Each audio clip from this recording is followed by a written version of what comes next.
તો જોઈ શકો છો મિત્રો, ફાઇનલી બ્લાઉઝ બની ગઈ સરસ મજાની વર્કવાળી બ્લાઉઝ હતી. બહુ જ મહેનત લાગી છે. આઈ થિંક તો ઘણો ટાઈમ કમસે કમ કાલે 1 કલાક મારો કટિંગમાં જઈ લો કે મારે કેવી રીતના કરવું છે, કેવી રીતના લેવું જોઈએ છે. આ પીસ અલગ હતો, આ અલગ હતો, આ પીસ અલગ હતો, તો મારે કેવી રીતના કરવાનું તે બધું જોઈને પછી 1 કલાક કટિંગમાં ગયો અને લટકણ બનાવ્યા જો. અને બ્લાઉઝ સીવવામાં મેં કેટલા વાગે 9 વાગ્યાનું ચાલુ કરીને 2 વાગી ગયા, એટલે વિચાર કરો કેટલા કલાક ગયા મારા આમાં.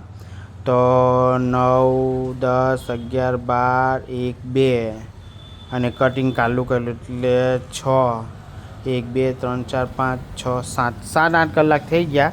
તો મેં તમને ઓછો ટાઈમ કીધો તે છતાં પણ એટલા કલાક એવું માની લો કે 9-10 કલાક થઈ જાય એક બ્લાઉઝ આરી બનાવતા.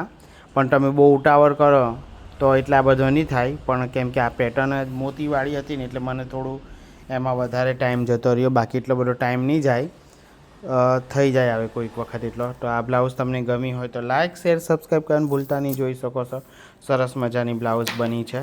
તો ચાલો, આ આખો વિડીયો જોવા માટે આપણી નવી વિડીયો અપલોડ થઈ જ જશે.